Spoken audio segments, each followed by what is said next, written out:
कांग्रेस के सांसद और नेता प्रतिपक्ष राहुल गांधी ने आज वोट चोरी पर दूसरी बार पत्रकार वार्ता कर चुनाव आयोग को एक बार फिर से कटघरे में खड़ा कर दिया।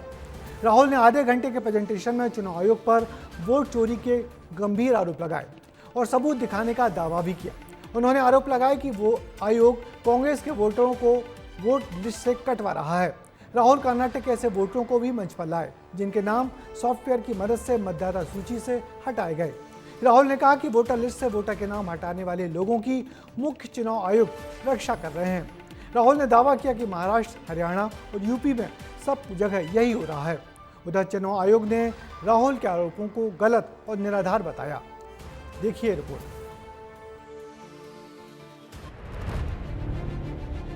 वोट चोरी की सच्चाई है वो पूरे देश को पता लगने जा रही है। बीजेपी के लोगों तैयार हो जाओ, हाइड्रोजन बम आ रहा है। हाइड्रोजन बम आ रहा है, हाइड्रोजन बम आ रहा है। राहुल गांधी ने पहले एटम बम फोड़ा था जिसकी गूंज दिल्ली से देश के हर राज्य तक सुनाई दी थी। अब एक बार फिर एक बड़ा धमाका किया, लेकिन ये भी साफ कह दिया कि अभी हाइड्रोजन बम फूटना बाकी है। 7 अगस्त को राहुल गांधी ने चुनाव आयोग पर वोटर बढ़ाए जाने का आरोप लगाया था, लेकिन अब राहुल गांधी ने वोट काटे जाने का दावा किया है। राहुल का दावा है कि ये कोई छोटी चोरी नहीं, बल्कि लोकतंत्र की जड़ें काटने की सिस्टमैटिक साजिश रची जा रही है। कर्नाटक में आलंद कंस्टिट्यूएंसी है, यहाँ पे चोरी पकड़ ली। वहाँ की जो बीएलओ थी उसने देखा कि उसके रिश्तेदार को डिलीट कर दिया गया। मेरे नाम पे 12 लोगों का नाम डिलीट किया गया है। ये बबीता आके पूछने से पता चला कि मैंने मेरे फ़ोन से ऐसा मैसेज दिया, लेकिन असल में मैंने किसी को भी मैसेज नहीं किया। नागराज जी, इन्होंने 2 एप्लीकेशन 36 सेकंड में फाइल कर दी है। 4 बजे सुबह कहा कि भैया मैं 2 वोटर को डिलीट करूंगा, और कितने 36 सेकंड में डिलीट कर दिए, फिर सो गए। राहुल के इस दावे को अगर डिकोड करें, राहुल का कहना है कि कर्नाटक की आलंद विधानसभा सीट पर उनके ओबीसी, दलित, अल्पसंख्यक समर्थकों के नाम सिस्टमैटिक तरीके से काटे गए। राहुल ने आरोप क्या लगाए हैं वो समझे। कर्नाटक के आलंद में 6018 वोट डिलीट किए गए हैं। राहुल का आरोप है कि सॉफ्टवेयर की मदद से वोटर लिस्ट से इनके नाम हटा दिए गए। कर्नाटक के बाहर के मोबाइल नंबर इसके लिए इस्तेमाल किए गए। राहुल का दावा है कि कर्नाटक सीआईडी मामले की जांच कर रही है। कर्नाटक सीआईडी ने मुख्य चुनाव आयुक्त ज्ञानेश कुमार को 18 बार पत्र लिखे हैं। फॉर्म 7 भरा जाता है। फॉर्म 7 भरने का एक पूरा प्रोफार्मा है, लंबा है।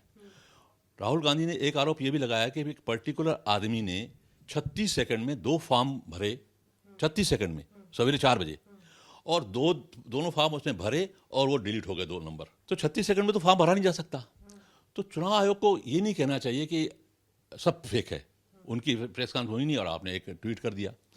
आप कहिए कि हम उसकी जांच कराएंगे, और अगर वहाँ की सीआईडी जांच कर रही है और वहाँ का इलेक्शन कमिश्नर आपसे कह रहा है कि ये जानकारी मिलना चाहिए इनको, तो आप वो जानकारी दे क्यों नहीं रहे हैं? राहुल का कहना है कि उनके पास ये भी सबूत है कि वर्तमान सीईसी ज्ञानेश कुमार जानबूझकर जांच को लटका रहे हैं। ऐसे में उन्होंने सीईसी पर वोट चोरों की रक्षा करने का आरोप लगा दिया है। हिंदुस्तान की जो डेमोक्रेसी है वो हाईजैक हो गई है। इलेक्शन कमीशन के अंदर से हमें मदद मिलनी शुरू हो गई। मैं साफ बोल देता हूं, अब इलेक्शन कमीशन के अंदर से इंफॉर्मेशन आ रही है। यह है सबूत कि ज्ञानेश कुमार जी वोट चोरों की रक्षा कर रहे हैं, और ये ब्लैक एंड व्हाइट सबूत। राहुल अपने सबूत और अपने दावों को भले ही एटम बम कहें या फिर हाइड्रोजन बम, लेकिन बीजेपी इसे मात्र पानी का गुब्बारा मान रही है।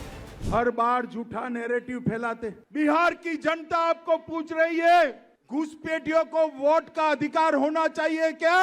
हाइड्रोजन बम फोड़ने वाले थे, फुलझड़ी से काम चलाना पड़ा, वो भी फुस हो गई।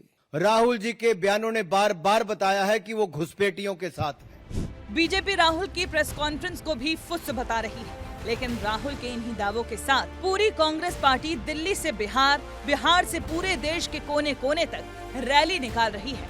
जो दूर से दिखाई दे रहा है वो ये कि राहुल पहले शांत रहते हैं, फिर एक नया शगुफा छोड़ते हैं, फिर पूरी पार्टी उसी को भुनाती है, और यही प्रक्रिया बीते कुछ महीने से दोहराई जा रही है। अब सभी को राहुल के हाइड्रोजन बम का इंतजार है।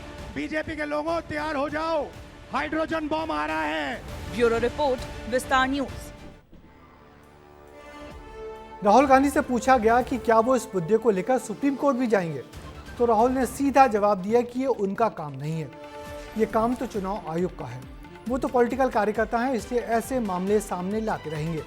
उधर चुनाव आयोग ने राहुल के आरोपों को निराधार बताकर दावा किया कि कोई किसी के दूसरे मोबाइल से किसी दूसरे का वोट डिलीट नहीं कर सकता।